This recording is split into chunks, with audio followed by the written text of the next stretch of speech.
Hey, what's going on, everybody? Well, whoever comes in here to watch this live or on the playback. Hey, guys, I have a special guest today, a very special guest. I normally start off myself, but I'm going to bring my special guest up, and he's going to ride shotgun for this entire live stream. So, everybody, what's going on, G-Dog? What's happening, man? Chilling, Ski. How's it going, man? All right. For those of you who don't know, this is my best friend since Road dog. the third grade, and he actually made an appearance over on my sports channel, and I think folks will see you in the YouTube streets pretty soon, right? Yes, yeah, definitely. With Smitty's Backyard Barbecue, I'm Big Smitty, and trying to get that going. And hopefully, you'll see me in the upcoming year. Okay, let me make an announcement over my main channel, so folks are over there. They can come over. How about those Bills yesterday? Go Bills! You know that. Hey, absolutely. The Bills are awesome yesterday, man. If we're gonna talk football, we could be here all day about my beloved Buffalo Bills. I think we did an excellent job. We didn't make a lot of mistakes, and we kept the penalties down. And those are the results. That's what happens. When you play within the game, and everybody's on one page and solid, and put it together. And we blanked those motherfuckers, man. Squished the fish. You know, We did more than that. We squished them, barbecued them, flattened them, baked them, fried them. All that good stuff. didn't Tua get hurt? What, out of the Bills? No, didn't the Dolphins? Didn't Tua get knocked out? Took a look. He's out. He went out with a rib injury. First quarter. We took him down, and then they had to bring in Jacoby Brissett. Oh, that's who that was. That was the death of them. So Tua's a starter down there. He took the reins from Ryan Fitzpatrick last year for the final 6 games of the season, and he was supposed to be the future. The Bills got to him early and fast, and I believe I want to say Quentin put him out. It was either Quentin or Oliver. One of them put him down in the first quarter. We were getting to him immediately. We had put him down once, and then on that second or third sack, he took a rib injury. He came off the field kind of very gingerly, and he needed help off the field. And next thing you know, he was on the cart, man, and they were taking him to the back. And that's not a good sign in football. Okay. Yeah. All right. Well, let's jump into this. It's Wu-Tang today, man. It's Wu-Tang. We talk about that. Yeah. We'll have more Buffalo Bills talk over on my sports channel for those of you who are interested. Well, everyone, hey, welcome back to my channel. My name is Dr. Anwar Yusuf Dunbar. Well, today I'm Chef Ray. This is Big Discussion 76 Entertainment and Media. Shout out to my brother Amal Dunbar for creating that logo and all of my artwork. So today, me and Smitty, we're gonna have a little short discussion on season 2, the first 4 episodes of WU-TANG an American Saga. When I first started this channel, I was looking for things to cover, and it just so happened that Hulu had released season 1, and as I'll describe, as we'll talk about, towards the end of my high school years, those were marked by the coming of the Wu-Tang Clan. So I think the pandemic had something to do with season 2 being delayed. But I went ahead and I binge watched the first season, and I recorded a video on that. And then just by chance last week, I was browsing my Fire Stick, which the remote stopped working for me for a little while. I think it was just the batteries, and then I saw season 2 started. So I said, oh, snap, let me see what they're doing with season 2. So I saw there were 4 episodes. So I binged all 4 episodes over the weekend. And once the season is over, we'll probably huddle up and talk about what happened in the remainder of the season. But I thought that it would be cool to talk about this, and also to have Smitty come and then sit in the co-pilot seat and talk through this with me. Oh, I see Toya's here. Hey Toya. She says I've never seen this show, but I've heard good things. Yep, I think it's pretty good. They've casted it pretty well, and it talks about it looks at how the Wu-Tang Clan came to be. As I'll describe, for me, they just showed up out of nowhere. But we all know that's not true for anything. The All-Star Investor, I'm sorry, Alonzo, the All-Star Advisor is here. Thank you for stopping through, Alonzo. So, Smitty, let's take a quick trip down memory lane. As I was thinking about doing this last night, I was saying, I got to get Smitty on here with me because Smitty is an integral part of my Wu-Tang experience. I vividly recall our last year of high school. At some point, you started going on and on and on about this Wu-Tang Clan and the 7 to 8 guys rapping in a video all together, and you were going on and on about the Wu-Tang Clan, the Wu-Tang Clan, the Wu-Tang Clan, and I was thinking, who's the Wu-Tang Clan? Well, the Wu-Tang Clan ain't nothing to fuck with. That's number one. Yeah, they're nothing to fuck with. And I discovered Wu-Tang.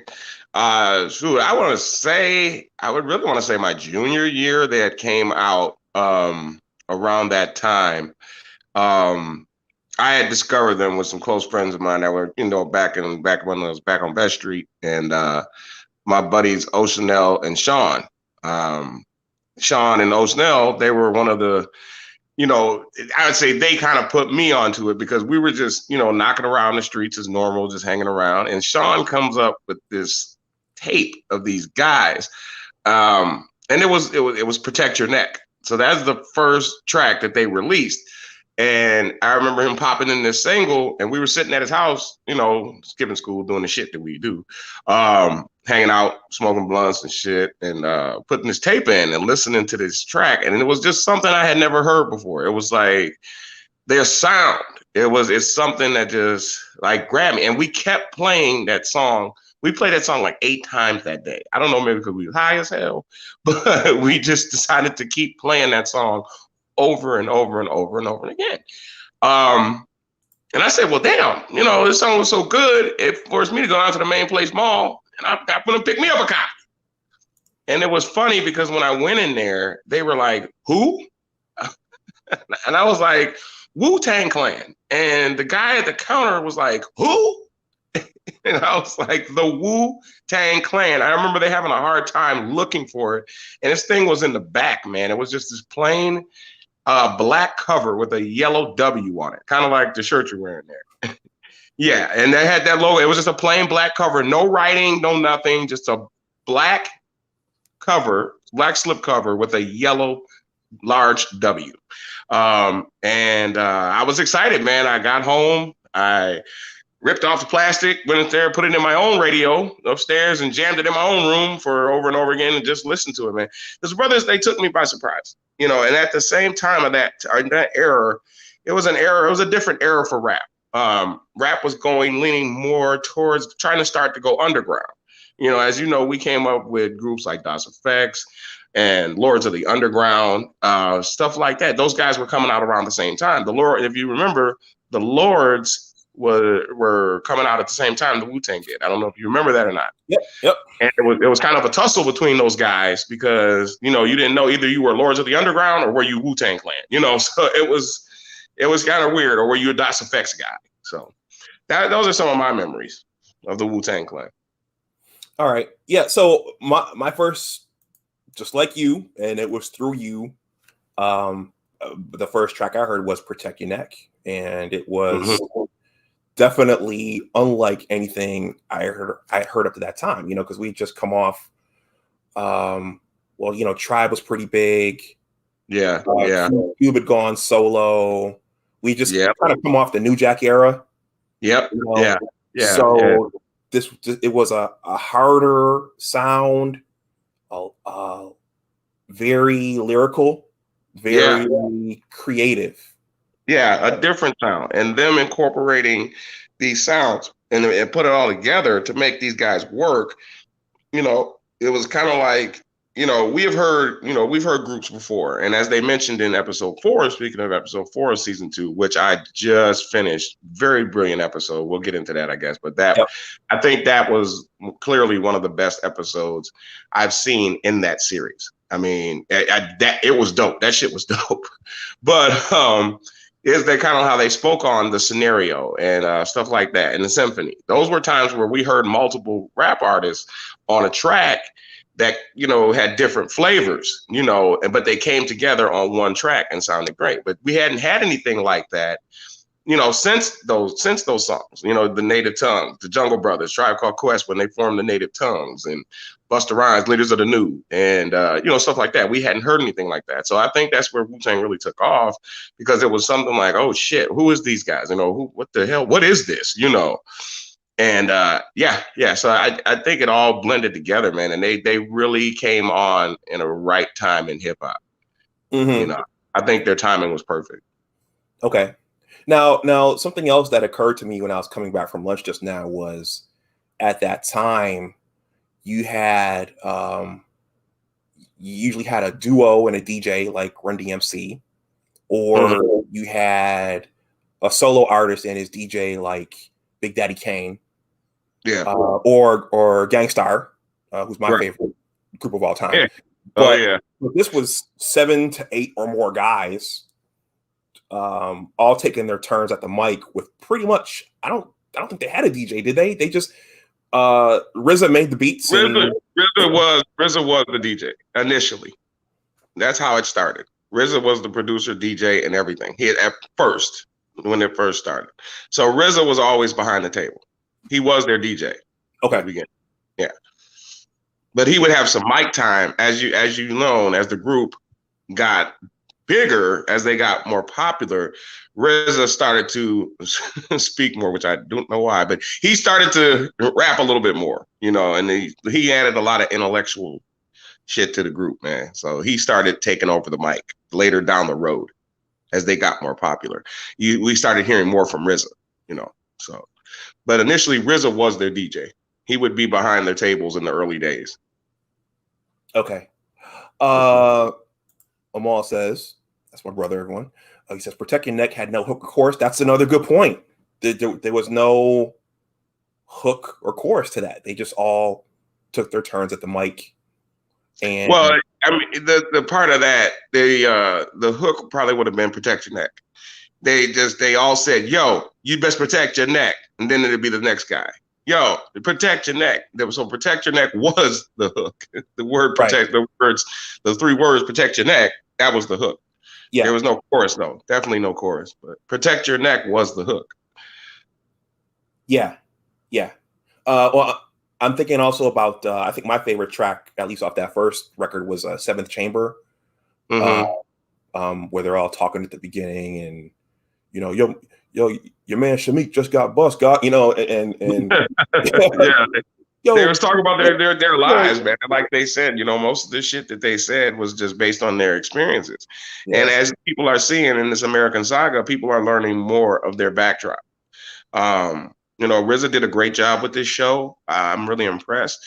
I just think you're learning more and more about what they went through and what it took for them to get where they are. So yeah, those conversations on those albums, that was real. That was the motherfuckers sitting around talking and shit. That was them. That was them being their true selves. Kind of like me and you sitting here now. We could put this on an album, just us talking. That's how it goes. They kept it real, man. They didn't sugarcoat anything. And as you can see more in season 2, you're seeing how RZA put all this stuff together. How he's showing that, hey, we were going to take this world, we were going to take this music thing by storm, and we were going to take this shit over. We were going to show something that's different, and we were going to show people mad different styles and different forms of this art that we call hip hop. And we're going to give them something new. We're going to give them something old. We're going to give them something just straight out the box. It's like right out the gutter, from the jump. I'm going to, we're going to come back to that. Amal says, not sure what to do with this wrench. I guess I got to learn, LOL. Well, Amal, that's the wrenches are kind of like your Wu-Tang sword. So this is, I doubt that I'll have trolls coming over at any point, but if trolls happen to come over here, the moderators can delete the trolls, delete their comments, those kinds of things. So I gave one to you, I gave one to Toya, I gave one to Alonzo, I think, as well. So that's what wrench is. If you go on someone else's chat and they give you one, it's a sign of respect. What you passing on the proverbial wrench, man? What's up, man? Yeah, when you do these, you can pass out wrenches to your most loyal, or whoever you see fit. And Amal is I consider Amal a producer, a production arm of my content, so he should have a wrench. So you best to protect the wrench, like your neck. But that's the wrench is the Wu-Tang sword. But Amal is basically Wu-Tang sword. How did ODB do it? Yeah, yeah, that's it. You got it. Yeah, you're giving them the proverbial Wu-Tang sword, man. Respect that. That's respect, man. Respect. Okay. Before we jump into the series, what's your favorite track? Do you have a favorite track, or do you have like several from them? I have multiple tracks for the Wu-Tang Clan, man. I would say, I'm probably gonna name a few songs that probably a lot of people don't know, or not think that was popular. One of my favorite tracks is "Can It Be So Simple?" And "Can It Be So Simple?" That was one of my favorite tracks by them. I love that song. "The Mystery of Chess Boxing" is another one. Let's see, "Heaven or Hell," which was a track laid down by Raekwon and Ghost. For that, the "Heaven or Hell" is one of my favorite tracks. It's kind of a hidden track on the album. It wasn't really actually on the Wu-Tang Enter the 36 Chamber album. It was actually on Raekwon's Only Built for Cuban Links, the purple tape, the famous purple tape, which was one of the best tapes, one of the best records that was released. And it was a hidden track on there called "Heaven or Hell." One of my favorite songs. But yeah, man, I had so many. The Method Man, METHOD, man. I mean, that song, basically that whole damn album, bro. It wasn't really, I can't really to pick out certain songs, because you can listen to that shit from cover to cover, tip to tail, man. It was one of those records. And as you and I both know, that's rare in hip hop, where you could just put an album in and go tip to tail, really, and not skip a song. So that was one of those albums that surprised me too when they came out, that they had this album that, I mean, it was highly anticipated when Enter the 36 Chambers came out. I mean, that shit was sold out everywhere in Buffalo. It was hard to get a hold of that bad boy. I think I had to go down to Doris, man, and to get me a copy of that, because I searched all over for that thing, man. So. And it's a good point that you're saying that, and that's that this was before iTunes and SoundCloud and all that shit, man. We had to go to record stores. We had to go get the CDs. We saw the transition from cassette tapes to CD, and now to digital music. So we had to go buy the CDs back then. Yeah, well, damn, Steve, thanks for showing our age, man. Hey, man. Hey, here we are with this dinosaur. I mean, we just sitting up here, two old dinosaurs talking shit. Like, well, damn. And hey, the other folks be like, "What's a record store? What's a record?" You said it, not me. Hey, dude, we saw the coming of the cell phones, the internet. Yeah, everything. Microwaves, VCRs, shit. Damn, Father Time. Yep. That's all right, man. That's all right, boss. All right. Toyas, by the way, says, I like that tip to tail.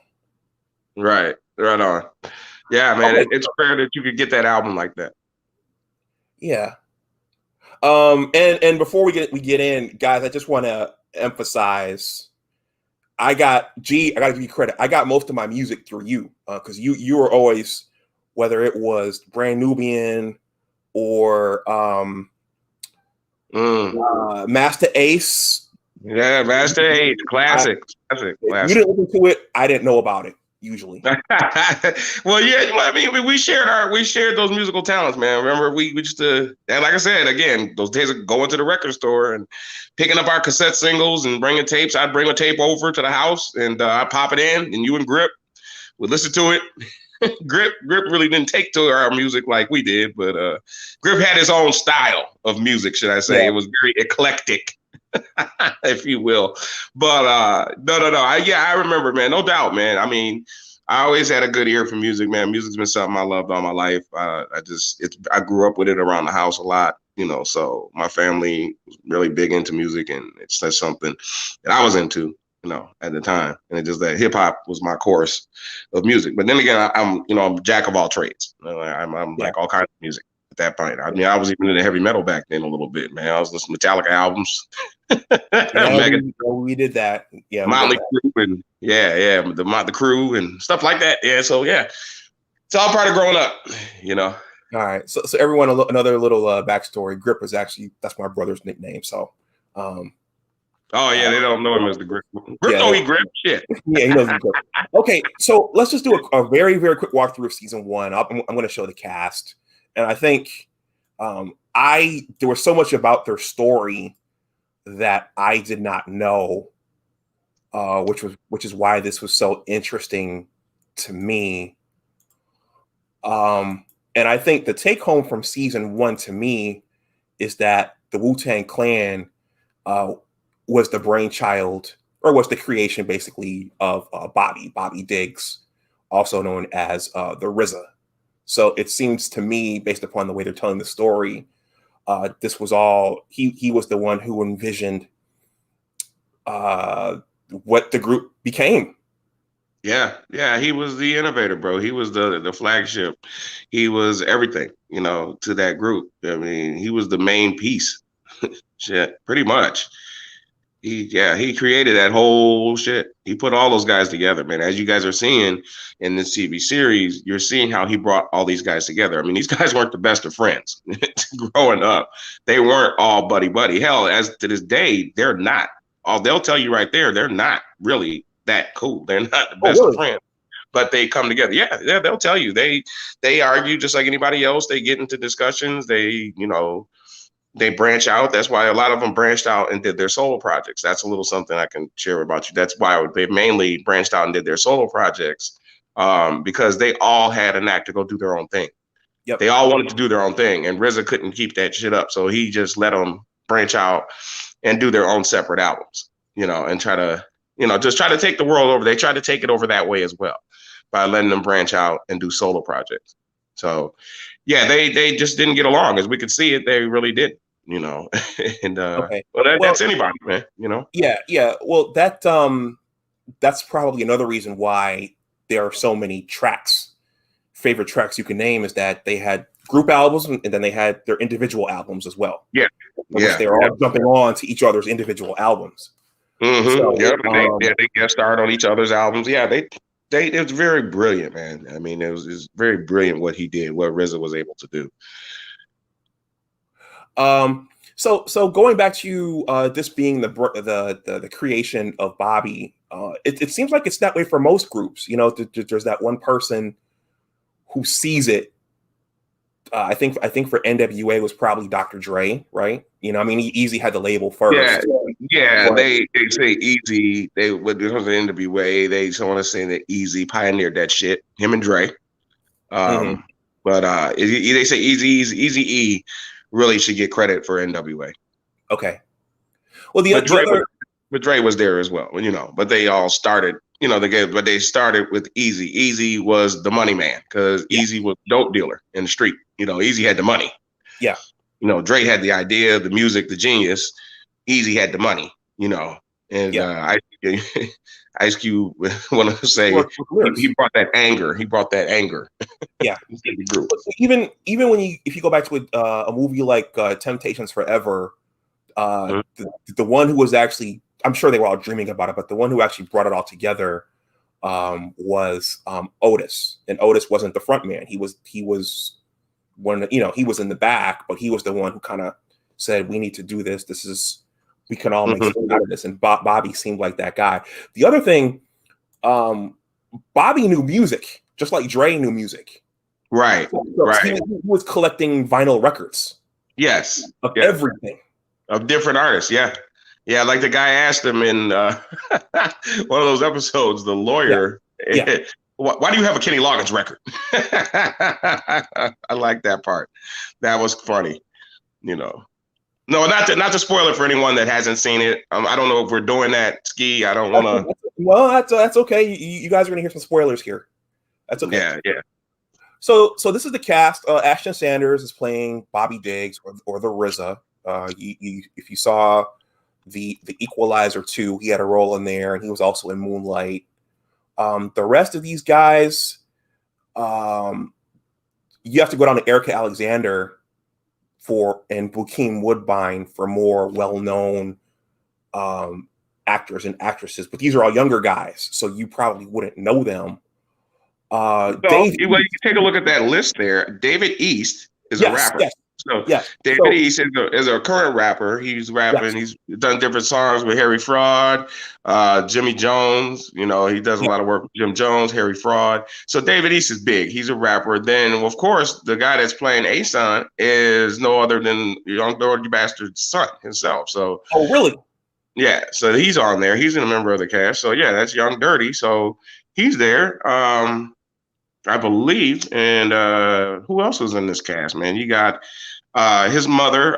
She played what you call it on what was Living Single? Remember Living Single? Yeah. So yeah, I mean it's a I don't want to say star-studded, but there are some familiar faces. Okay.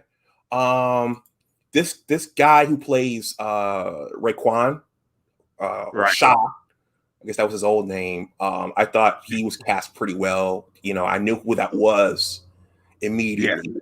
What he fits the role of Raekwon to a fucking T.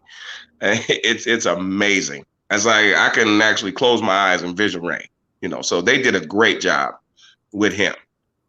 Other ones I'm questionable. Oh, Dirty. You know, they did a great job on ODB. They did a great job with David East's Method Man. You know, they did a great job with that. Ghost, the guy that plays Ghostface, I'm up in the air on him. You know, as the story progresses, I'm going to be interested to see how he more fits in as a Ghostface. RZA, I don't know what the hell they were doing with that cast. So, you don't like Ashton as RZA? Well, maybe he does a lot of those other characters that we're talking about. They kind of favor those guys a little bit, but this guy doesn't favor RZA at all. And it's like it's tough to see him do RZA. But in the last particular episode, I'm starting to see it now. I'm starting to hear it more. I think he's coming around. He's coming. I'm kind of warming up to him now, being RZA. At first, I was kind of standoffish. You know. Yes. About that. I was gonna say something. Yeah. The real Bobby Diggs, he's a little lighter. And I notice Ashton Sanders is trying to talk like him. RZA has a very distinct way of articulating himself. And Ashton Sanders is really trying to mimic that. I noticed that. Yeah, he's picked it up well. That's why I was saying he's picked it up well. Maybe that's what it is. He's starting to sound more like him now. Really, like particularly in the last episode. He's really sounding like him. He's starting to really pick it up. I think maybe he studied a lot under RZA, you know, and maybe spent a lot of time with him, and he's gathering some of his lingo. So he's putting it together very well. Of recent. Okay, so I'm gonna take a quick sprint through season 1, and then we'll just briefly talk about the episodes in season 2. If you're new coming in, please hit the like. If you're watching on the playback, please hit the like. I'm going to drop my Cash App and PayPal in there if you want to make a donation to the channel. So season 1, basically, you could see the whole thing. He's starting to conceive of the whole thing. He's in love with music. And actually, here's the other thing. I remember We Love You, Rakim. I remember that. Yeah, I didn't know who, it was before he was RZA. So I didn't know that he was going to be RZA from the Wu-Tang Clan. Kind of like in that song Hawaiian Sophie, Jay-Z was in there. Yeah. We knew he was Jay-Z. Yeah. Prince Rakim, that song. Yeah, actually, we've all known about that. We had no idea he was going to turn into the RZA, but yeah, I would remember that song. It used to play it on the video jukebox back in the day. That video used to come on all the time. Ooh, we love you, Rakim. Yep. Oh, Rakim. We saw that video a lot. And like with a lot of people, we got introduced to the Genius early. if you remember. That's another one I didn't know about, and you turned me on to that. The Genius. Yeah, I gave you that album. Yeah, Words from the Genius. Yeah, Words from the Genius. Yeah, that album. He's on the cover with the polka dot shirt, got the box going. He's writing something, Yep, he's got the big feather pen. Yeah. So we got introduced to those guys early in the game, and those were two projects that they focused on in season 1.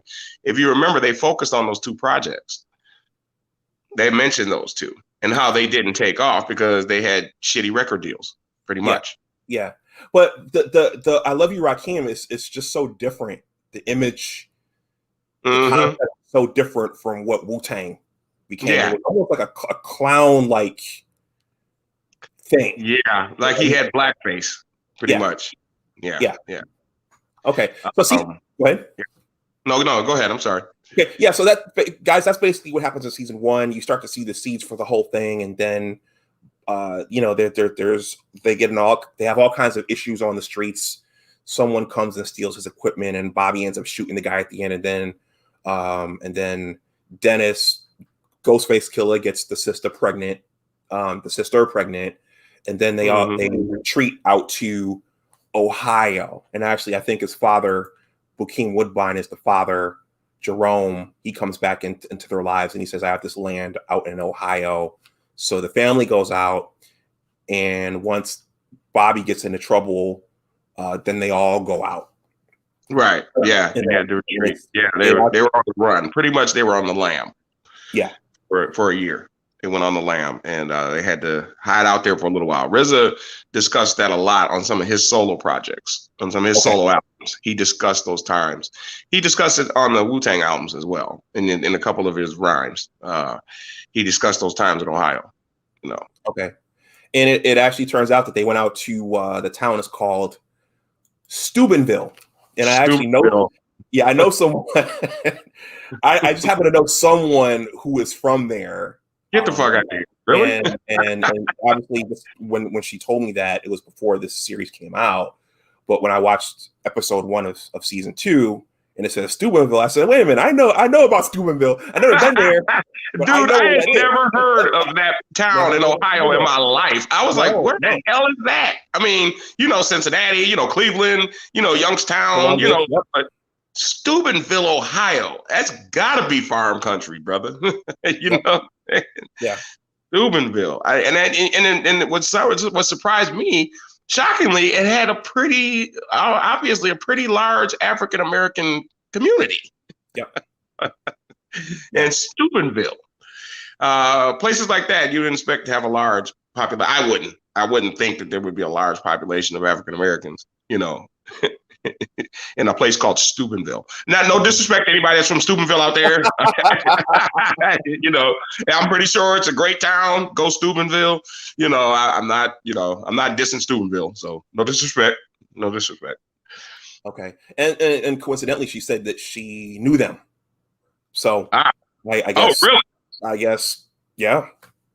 So well, again, it's a small world. I mean, you would know them if you were in Steubenville. Okay, here I go. You got me trying to talk about Steubenville. I mean, yeah, I wouldn't be surprised. It seemed like a kind of a, I don't know, maybe like a Buffalo town to me. Then I don't know. Did they give you kind of a Buffalo feel a little bit? I mean, yeah, most of the Midwestern cities were like that. Yeah. Cold Rust Belt industrial cities. Yeah. Okay.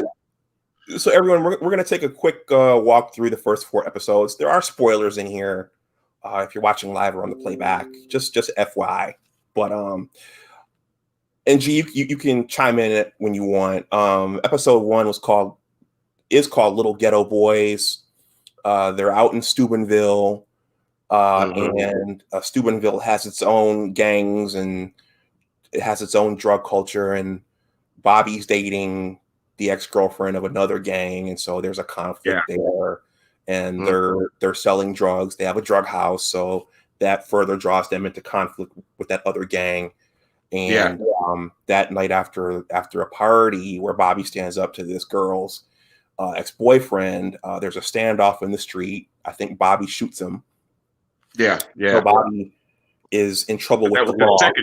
His second shooting, actually. Okay. That was his second shooting, and he actually ended up doing time for that shit. Yeah, he talks about that in his records.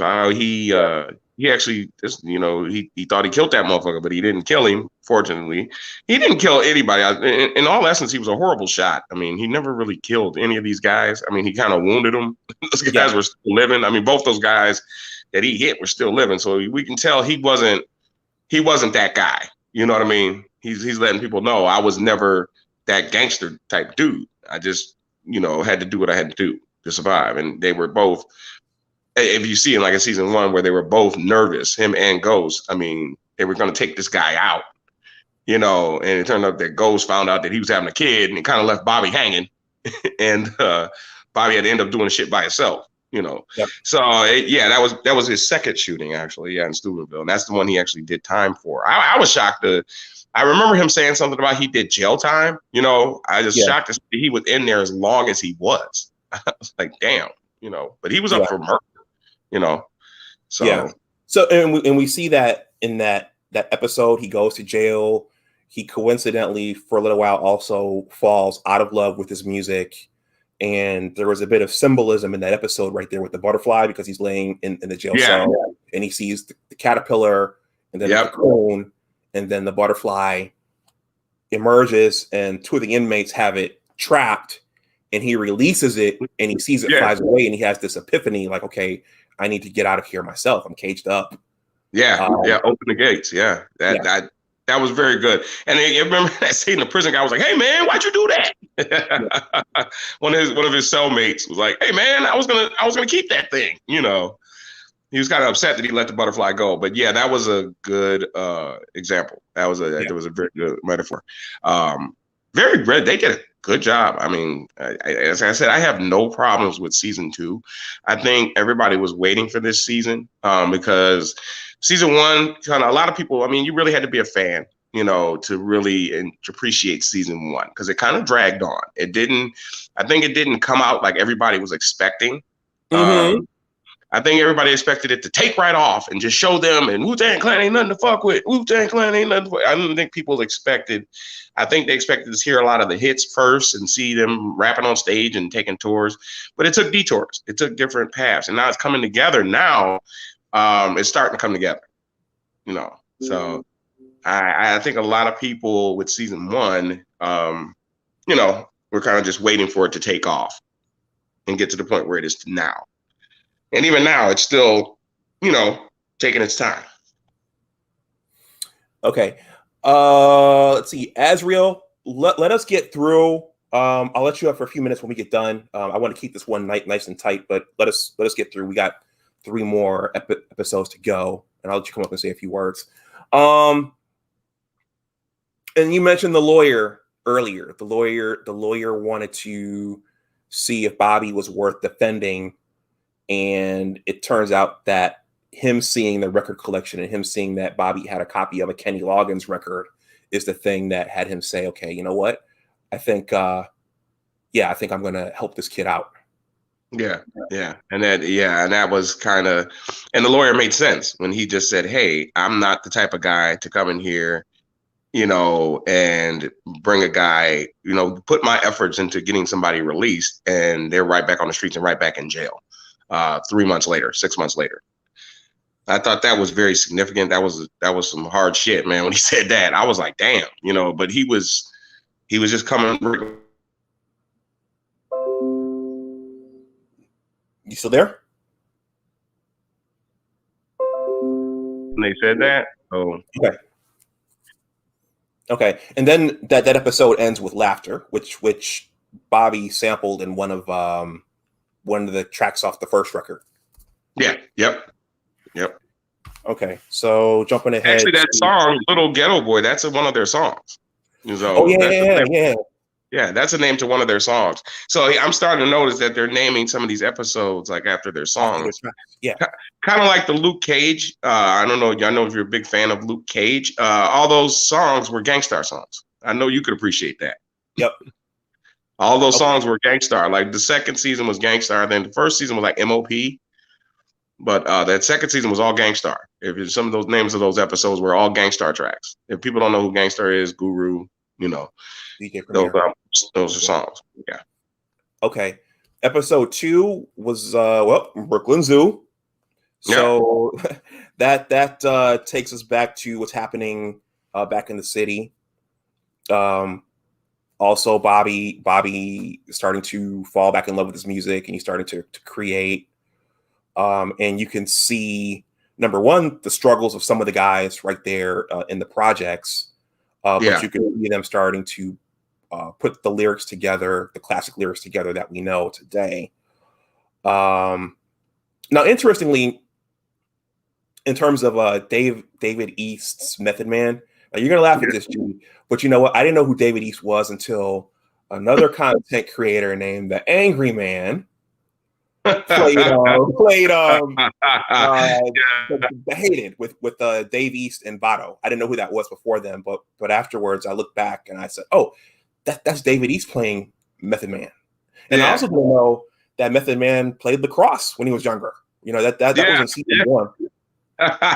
He was quite the star, apparently. Okay. Azriel, hold on. We only have 2 more episodes to get through, and I'll let you up. Let's see. That brother want to get in, man. That brother got a lot to say, man. I know. Episode 3 is Hollow Bones. That's another one of their songs off their album, Hollow Bones. Yeah, another one of their songs. Yeah, Bobby returns to Brooklyn. The clan, each guy, I think, starts to question where their lives are at, and they become a little disillusioned. Divine, his brother Divine, who I didn't really know much about before this, comes out of his group home, gets a construction job, and some guy files a frivolous lawsuit against the company, and he ends up out of a job. And he comes to the epiphany that maybe I should, try to be the manager. Yeah, and he ended up doing that, and in real life, he'd end up taking control of shit. A lot of people don't know that about them. That his brother is very instrumental in the forming of the Wu-Tang and on the backside of their business. Yeah. I had no idea. And then also, there's some battles there with the, apparently the guys went through a transformation in terms of their consciousness and their knowledge of self. I know that was pretty big back then because they showed scenes where they're having these verbal standoffs with the Black Hebrew Israelites. Yeah. The knowledge of self, the God, the 5%, 5% God, and learning the mathematics. They brought up the mathematics and, stuff like that. They focused on that shit because back then, the Black Israelites, I mean, they were everywhere back then, man. You remember they had a couple of them cats down in Buffalo, man. And, you didn't really get into it. You appreciated their knowledge, man, because they used to feed you with some good stuff. Yeah. So, well, they're pretty visible here in DC. They like to set up shop in Chinatown. And also, last time I was in Buffalo, they set up shop right there at the corner of Bailey and Kensington. Oh, really? Okay. Yep. The Black Hebrew Israelites. They used to set up shop quite frequently in Buffalo. I remember, back when I was living there, I see those guys. I was like, who are those guys? They were just looking powerful. There's some powerful brothers, man. They set up a lot of shop down in the Charlotte area as well, in North Carolina. They set up shop down there a lot too. I got cousins down there, and he's actually down with a couple of them. Because he makes African jewelry and stuff like that, and he believes in the healing stones and stuff like that. And he showed me a couple of clips where he was hanging out in the corners with those brothers. Man, they're some powerful brothers. They're some real powerful brothers. A lot of knowledge. Yeah. So I see folks coming in and out. If you come in, please hit the like. The likes are free. So we're gonna jump to episode 4. And again, everyone also all throughout, we're starting to see what's the word I'm looking for? The fascination with the kung fu movies, and those types of things. And if you follow the music, that's the concept that this is in large part built around, is clans and the kung fu. They grew up loving, like all of us, like most of us. They grew up liking those old kung fu movies. I mean, as a kid, and that was an intricate part of our childhood. I don't know about you. We used to get Kung Fu Theater on Channel 11 Sunday mornings. And I used to be glued to the set. I mean, those kung fu movies were how we grew up. I mean, I don't know if it was just being in the state of New York or being around that area, just loving kung fu movies. I mean, being a kid, we just go out there, and right after we done watching them, we're out there in the living room or in the backyard practicing those moves, man. Trying to do that kind of stuff. So kung fu movies played a real big part of all of our lives in the childhood. They just learned how to incorporate it into their music, and which is brilliant. Like episode 4, man, if we're going to talk about that, like I said, I just finished that episode prior to joining that. I mean, that episode was brilliant. I have to say it. Like I said, I don't want to spoil it for anyone because I think that you should go watch that episode for yourselves to understand the brilliance of that episode. You had to know, like, a lot of how, like on that boat, just everything that was happening, dog. I mean, how did you feel about that? I mean, what was your take on that episode? Well, going back to what you said, that, you see them all being a crew. They made all these records together. The assumption is they all like each other. Yeah. But as you stated, they didn't necessarily all like each other. And it seems as though in that episode, it took some work getting them to be able to work together. Yeah. They all lived in the same hood, and there were conflicts surrounding drugs, and people were shooting up each other's homes, and Yeah, you had the two projects. You had Stapleton and you had Killer Hills. And then you had the Killer Projects, you had Stapleton. So they were two rivals. They were right next to each other. The funny thing is, they're right next door to each other. You know what I mean? They're like literally a stone's throw from each other. And they were having this war. But the thing about it, that boat scene, there was a lot of stuff in that episode. A lot. That people didn't pay attention to. Like a lot of those samples, like the guy over the speaker. But Bobby was hearing something else, like, nigga, you gonna get these niggas together or what? The motherfuckers ain't gonna listen. Yeah. And it was like, even that though, it was like the kung fu, like even when they're taking those samples from the kung fu guy, that like he kept looking up at that speaker, and there were words being said in between stuff. The violinist guy, that guy is actually famous for playing Wu-Tang music. RZA brought him in there. I was really shocked to see him. And if you're listening to that violinist, he was playing Reunited. Their song, like they played the song at the end of the episode, but that violinist guy was playing that song throughout, and the name of that song is called Reunited. It's from the WU-TANG FOREVER album.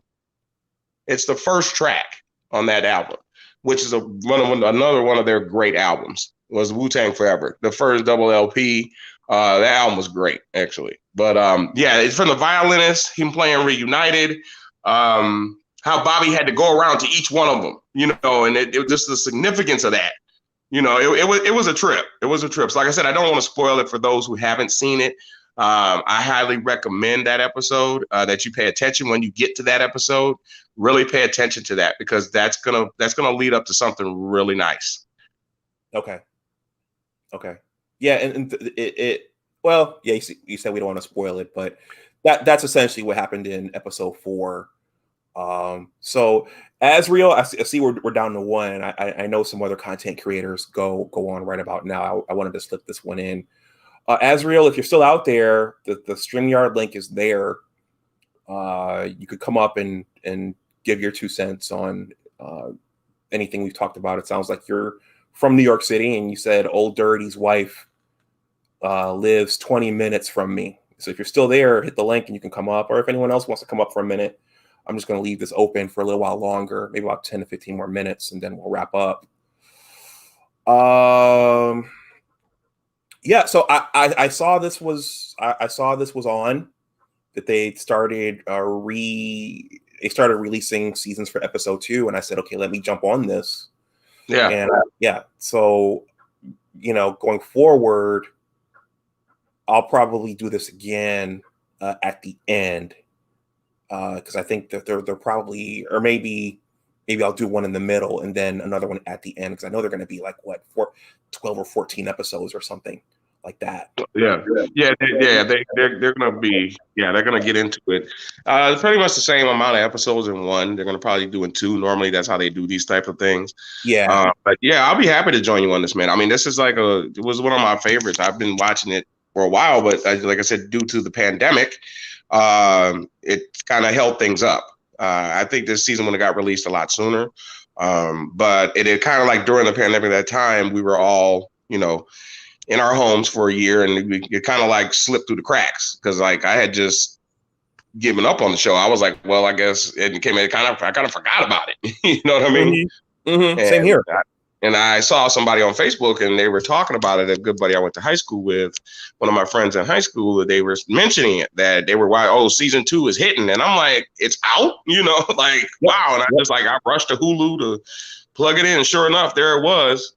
And it kind of snuck it in, you know, they kind of snuck it in. They didn't get a lot of media attention. I mean, it ain't like we were watching regular TV and the commercial came out for it. You know what I mean? So I think everybody was kind of taken aback, you know, that it had been released. So, yeah, I mean, basically. But yeah, man, it's good job. Overall, good series, man. Like I said, they're really starting to get into the grit of it. They're actually showing you now how it's been formed. I particularly like the speech that Rizzo gives at the end of episode 4. Particularly like that speech. So, but yeah, see, we got another guest here, so I'm gonna get off the floor, but I'll drop the mic on that. Yeah, Ezra, we'll pass you the mic. What's going on? I appreciate it. What's going on, you guys? Good morning. Good morning. Actually, good afternoon. Good morning, brother. Sorry, I work overnight. Afternoon in Arizona, brother. Afternoon, brother. Afternoon. Okay. Yeah, because thank you. I work overnight, so it's a little rough. I'm not have my nocturnal moments. But yeah, it's a really good show. Honestly, like, cause coming from Brooklyn, cause like all over the different areas, it's like, wow, like, okay, this was what was going on. I'm on the younger side, but I'm a big Wu-Tang fan. You know, I've met Ghostface in real life. All right. I tried to meet Rizzo one time.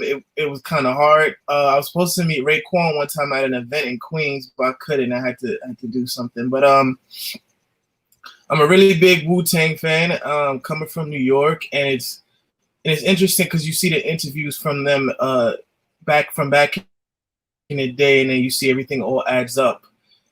For example, like Method Man, you know, originally from Long Island, and then him having to go back and forth because he was actually in a foster home at one point in time, and then him having to go back and forth with his grandmother from Long Island, and there's Staten Island. And then you got the thing with Raekwon is very true in terms of him hustling and having to like stay up in that roof, you know, trying to sell drugs and stuff like that. But it's funny because in the first season, to give you some backdrop, if you remember when they went to, I think they went to go visit Old Dirty, like that area is not only is that like my part of town, that place where if you remember when they went to visit Old Dirty, something like that, when they went to go visit the 5%ers and that guy got slashed in his face. I went to school over there.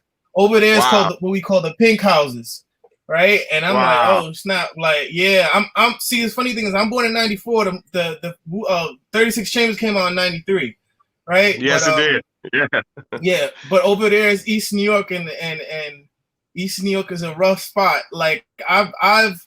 It's funny because of course, you know, I'm a little bit younger, so over time it slightly got better, but it was still a rough spot because over there I've had friends, me and my friends walking, and we got you know, getting robbed in broad daylight, you know, held up and stuff like that. And it's an interesting situation watching that because they were heading it. Because here's the thing, it's funny, like coming from Brooklyn, like people always tell me like, oh, even my dad, because I was originally born in Queens, but my dad, like, people don't really like messing with Brooklyn cats and stuff like that. So when you hear other people from the boroughs, they be like, oh, to me, they be like, oh, you for a Brooklyn dude, you all right. Like, you're not a grimy individual. Like, that's what people think about when they sometimes come from Brooklyn. It's like, oh, when they come from different. Yeah, when you come from different boroughs, it's like, okay, you gotta watch, you gotta have your head on a swivel because stuff will happen to you if you don't know where you at, especially in certain neighborhoods. It's really you will get, you know, in the rap songs that they might look like they exaggerate, but you could literally I've seen and been a part of people getting robbed in broad daylight, and I'm talking about as a high school kid. So it's a very interesting thing, you know. Yeah, bro. Yeah, especially near the pink houses. Yeah, it's enlightening, brother, to have, you know, like you said, of that younger generation. It's enlightening to have you on here, you know, because, you know, that just shows right there how big and universal, how they grasp a hold on the music industry. Like I said, brother, you were born in '94. We were graduating high school. You know what I mean? And you were being born. So it's like, again, showing our age. Thanks, brother. Thanks, brother, for coming on and showing our age again. And you know, it's all good. Let me tell you, man. But it's the fact you appreciate the culture, though. And I love the fact that you appreciate the culture. You know, that's what's most impressive to me. I love '90s hip hop, man. Like, it's funny. I was with my uncle earlier like on Saturday. He was like, "Why you always?" He's like, "Why you dressed like a?" He's like, "Oh, I just like I'm a drug dealer or something like that." But one of my favorite rappers is like Raekwon, so I copy his persona. You know, it's not only the mindset, but you know the swag, ensemble, and everything. But yeah, I always like the polos that he used to wear. I'm trying to cop some of the polos he wear from like Can It Be So Simple. You know, I just love the I love the music from back then, man. And it's funny because I live from where my cousin lives. Or she's old enough to be my own, but from where my cousin lives, she lives like a couple blocks down from where Biggie's original house is, and I could walk to Marcy Projects. So it's like everywhere around me is like where one person is at. This is where like I could tell you where this rapper grew up, or I could tell you where his house is, where that person's house is. You know, like Buckshot is like from my neighborhood, because I'm from Bushwick, and he's from my neighborhood, and you got you know. So you're a big fan. You're a big fan of the Black Moon and Helter Skelter and all those boys. I went to go visit. I went to go see a Buckshot in concert like about 2 years ago. Yeah. In 2019. Him and Smith and Wesson. I took a picture with Smith and Wesson. Wow, that's awesome. Everybody, big up. Yeah. And you know, while we're on that level, man, you know, rest in peace, Sean Price, you know, and Duck Down, and you know, that group back then, that was one of my favorites. You know, Anwar, you actually started with Black Moon. You actually put me on to Black Moon. Yeah, Who Got the Props? That was my joint. Yeah, man. So I always liked beats and sounds like that. Those hypnotic, melodic beats. That's why I was always attracted to Tribes stuff. Native Tongues. Yeah, the Native Tongues. They brought something new. De La, Jungle Brothers. You know, they brought something different to the table. I mean, and that's what I'm saying. A lot of those sounds, even with Duck Down, you know, in the Boot Camp Clique, they brought something different. You know, the Boot Camp Clique brought something different. It was like I said, it was hip hop was going towards that. They was leaning towards that underground style, that grimy. You know, like I said, Das Effects, Lords of the Underground, you know, stuff like that. I mean, those cats, it was leaning towards that style. It was going in that direction, which was good, which is a good direction. Like I said, you know, the Lords was one of my favorites. I mean, you know, coming up, I used to love their records, you know. And like I said, Boot Camp. I was a big fan of Boot Camp. Once you put me down on Black Moon, I started listening. And then when the rest of those cats, Smith and Wesson was coming out, and all those other guys, when they were doing their own thing, OGC and, you know, those guys, I mean, that they had a different sound. It's a different sound. It wasn't that same old melodic stuff, and it wasn't that gangster. It wasn't that the West Coast gangster shit. You know, it was different. It was New York sound. It was the sound of New York. It was the streets of New York. It was the essence of the city. You know, they gave you. And the irony is everybody, and this is why I could appreciate from the 90s hip hop, everybody sounded different. Like, okay, you have I could name 3 producers, even if they're from, like, they might not be from Brooklyn, but if you have RZA, you got Evil D, you got Eric Sermon. They all had their different groups, but they all sounded different. Like if you heard an Evil D record, okay, you know that's Evil D. If you heard a RZA record, you know that was RZA, right? Because his stuff was unconventional and slightly eccentric.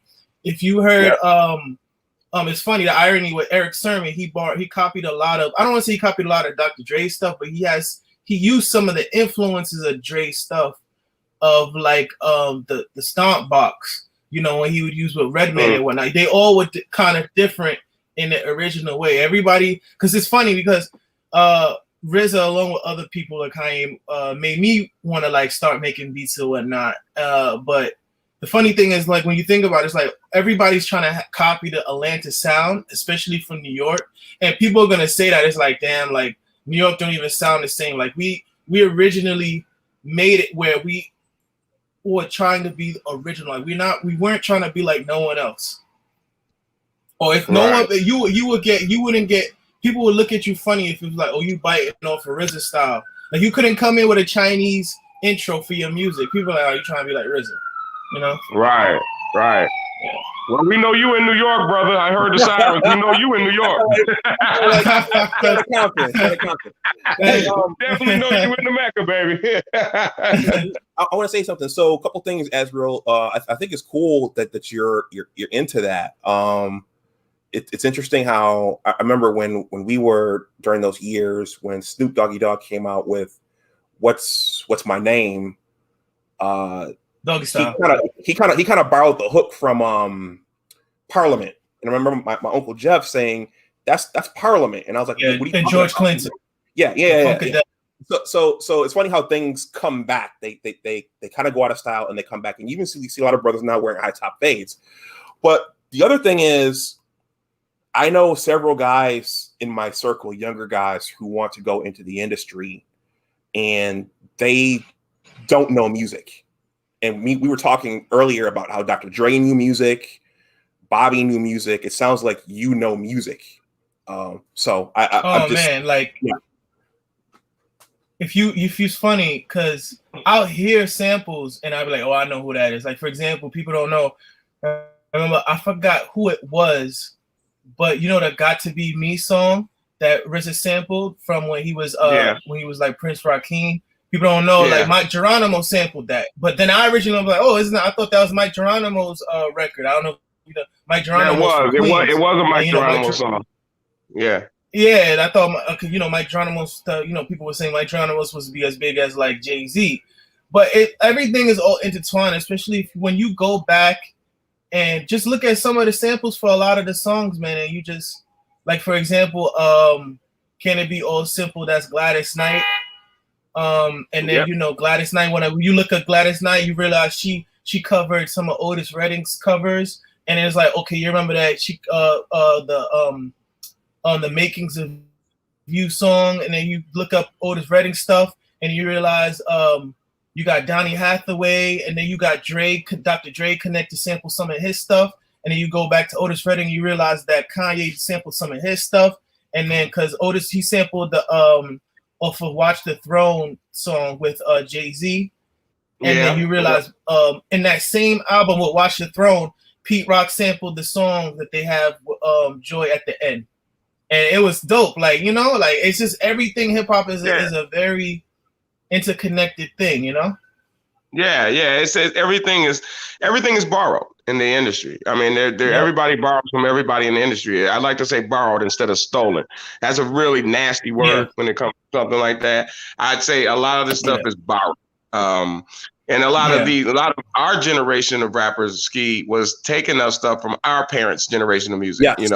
That's but right. Whatever the hell these kids are doing now with this mumble shit, I don't know where they're sampling what or who. I don't even think they're sampling anything. I think they're just you get a you get an audio tune voice. You get an audio tune, and you can get, how many Lamborghinis you got, or how many bitches you got, and how many Lamborghinis.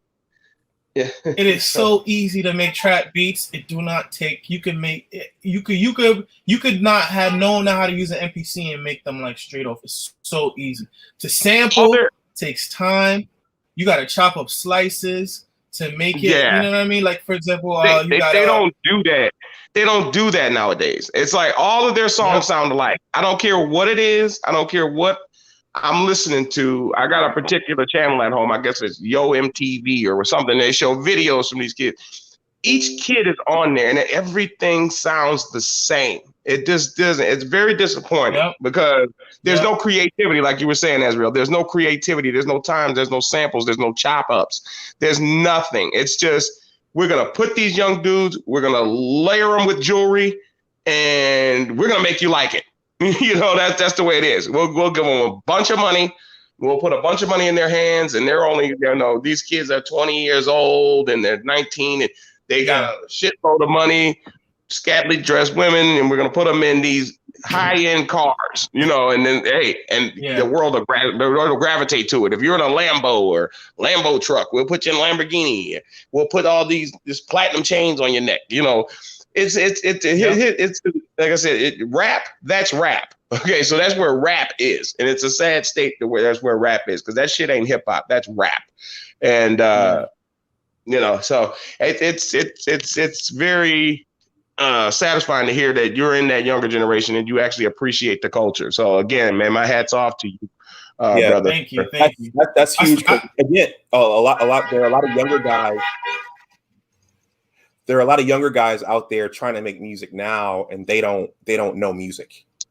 They're just going based off of what they're saying. I'll be honest with you. It's very hard to find the balance in a way. At minimum, it's very hard to find the balance, because I used to make beats. I kind of stopped. I'm trying to go into other endeavors, because people will come up to me like, "Oh, I like your beats, but can you make me a Gunna beat, or can you make me a Zaytoven beat?" Mostly like a Future kind of thing, or make something like the Migos. And I'm like, I don't do that. Like, my beats sound like Pete Rock and Kanye West. Like, I don't make beats like that. I mean, I can, but that's not my specialty. Like, I would tell them, okay, go to one of my friends to make the beats, or go somewhere else to make you could go here. But like, I'm not, if you want a official trap beat, I'm not gonna really put any heart into it. But if you want something soulful, you want something nice, if you want, because I have plenty of stuff. I have stuff I've sampled, Diana Ross stuff. I've sampled the OJs, the Temptations. I have a bunch of stuff I've sampled, and you take pride into that, because I have a bunch of records. I used to buy records heavy for a while. Like, I would spend like half of my paycheck and go into Third Avenue record store in the city and buy a bunch of records. And then me and my friends would just sample them. Or my friends would be like, "Yo, can I borrow your record player?" And we used to chop up slices. I had the MPC Touch and I had the MPC Live. So I'd have the portable one, and I'd bring it over to my friend's house in the Bronx. So it was like we took pride into, we could, okay, we'll chop this up. We'll take a while. We'll look for cuts that we could use as our beats. But it's like for traps, it's like half the thing is made for you, because you already got your 808s. 808s is not hard. You can buy a pack of 808s and then meddle around with the piano, and then boom, you got a beat. You sound just like the Migos. It's not rocket science. There's no artistic creativity in chopping up a trap beat, Yeah, and again, these guys, I mean, not to knock, I mean, like I said, for anybody that listens to the new style stuff, I don't want to knock it. But it's just not for me. Like I said, I don't see any creativity into it. I see that anybody's able to do it. I'm seeing these artists, like I said, they all sound alike. There's these new artists, and it's I mean, Meg Thee Stallion? She sounds like the Cardi B. They all sound the same. And it's like, rap music is like stripper music now. It's like, well, these are former strippers. They're former strippers making music. I mean, pretty much. Cardi B, that's her background. I mean, and that's Meg Thee Stallion's background. I mean, so it's like, they getting on the mic. That's how easy it is now to jump in. You know what I mean? So they just pull anybody. To me, it just seems like they'll pull anybody that is camera friendly. Like I said, they'll layer them with jewelry. They'll throw them in a big expensive car.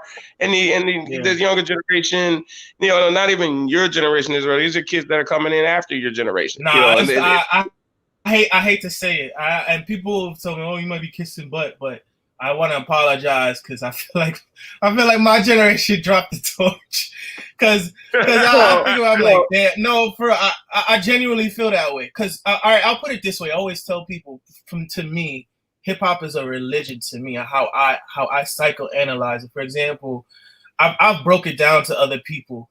Hip hop is a generational thing. It's from like every 7 to 10 years, hip hop switches. So for example, you have somebody like Kanye that's been out since the early 2000s. He's literally transcended, to me, in my mind, 3 generations of hip hop, because you have him from Late Registration. That's one generation. That's where I would come in. That was my Chronic. And then you have My Dark Twisted Fantasy, and that was when I was in high school. And then you have, now you have Donna. That's when I'm in my 20s. But if you notice, if you ask people who like the rappers, they be like, oh, who influenced you? They be like, oh, Kanye, and they be like, oh, what influenced them?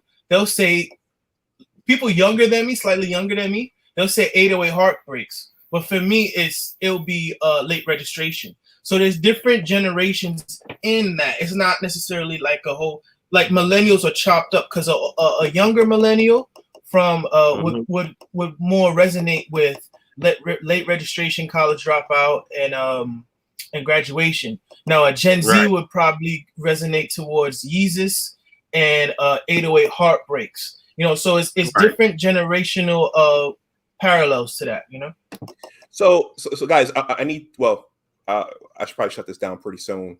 Azriel, sounds like we're gonna have to have you back just to have a talk about hip hop music. For sure. But what I mean, we can hold another one, guys. I mean, we could definitely do something like that, and I'd be glad to have you join, brother. Because I mean, I think you bring something to the table that needs to be heard. I mean, like a lot of people in your generation doesn't know our music, you know, and it's like.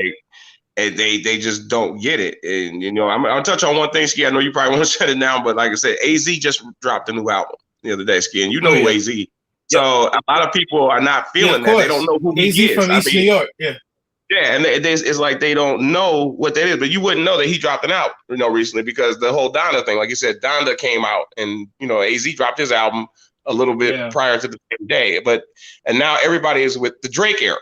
So Drake has kind of outshined the Donda album, the new Drake album, Certified Lover Boy, which is a decent record. I don't have a problem with Drake. I'm not a fan of Drake at all. I don't like Drake at all. I think it's very generic. And if you know, I don't know if y'all know Little Brother. He stole not Big Pooh. What's the other dude's name? There's Big Pooh and Fonte. If you listen to Fonte and you listen to a younger Drake, they sound exactly the same. Even Drake would admit it. He stole a lot of Fonte's flow. I'm a big fan of Little Brother. I'm a really big fan of Little Brother. Yeah. Okay. We got another Buffalonian here. Raymond Brown, McKinley High. Go Max. I was gonna say, number one, Azriel, leave your email address in the private chat. For sure. Yeah. Today it seems. Well, we know certain people, right, have taken over the industry, you know, behind the scenes. I'm not going to say the names because I don't want to get this video striked. But there's been a lot of talk about who's actually making the decisions about who gets on and what gets out. So it's not entirely about who the best lyricist is anymore and who's making the best sound. It's all, I guess, money driven. Yeah, how much jewelry you got on your neck, and what are you driving around the streets in? And you're really not, because most of those cars are rented. Yep. And the jewelry. A lot of the jewelry's rented too. And the jewelry, and the jewelry. Yeah, Azriel, looking at your avatar, looks like you're a bit of a comic book head too. Yeah, I read Nightfall when I was like 14, right before I was about to hit high school. Okay. Yeah. You guys want to give Go ahead. No, I was saying I was like right before I hit high school, I read The Long Halloween by like one of my mentors. He gave me I first read Long Halloween and Batman Year One, and then he gave me right as I was entering high school, he gave me the Nightfall book without the pictures. So it was really dope. I read it in like less than a week. Okay. Yeah, we gotta have you back, man. You guys want to give parting shots? Closing comments? Watch Wu-Tang American Saga. Great series. Pay special attention to the latest episode 4. Very moving. A lot of hidden gems in that episode. Lots of hidden gems in there. And if you're a true Wu-Tang fan, you'll get what I'm saying. Other than that, hey, Ski, I want to thank you for having me on. You know, and I really appreciate you, brother, and everything you're doing. And like he says, like, comment, subscribe to his channel, and we'll be doing more of these, you know, to give you guys some more insights on our thoughts, and maybe we get a couple other people here to join in on, you know, get some more input. And nice meeting you, Azriel. Thank you for joining, and again, thank you for being a true fan of the culture and hip hop. I really appreciate it. Thank you. I want to just say, you know, as we, you know, keep watching the shows, it's always good to go back. You know, I always tell younger people too, like people my age, go back and just listen to 36 Chambers. Like when I first heard it, I'm not gonna lie. I'm not exaggerating. I was sweating because I'm like, man, this stuff. Like by the time I hit halfway to the album, I was like, man, this is so intense. So even as a young person, as an old person, just go back and listen to the song because the last 2 episodes they put out the Tears beat, they put out the Can It All Be So Simple beat. And sometimes when you listen to it, you be like, okay, man, let me go back and depending on how old, doesn't matter how old you are, just go back and listen to the album. Then when you hear like Raekwon or Ghostface, go back and say, oh man, I wonder what made them go and hit off the track like that and try to and visualize what they were thinking about when they were making like Iron Man or when they were making like Cuban Links and stuff like that. So it's always good when you watch the show, go back and revisit their music sometimes. Okay. All right. But thank you though, I appreciate it. No problem. Yeah, thank you for coming up. Thank you. No, thank you, brother. That's good to know that there are younger guys who are listening to the older stuff. Indeed.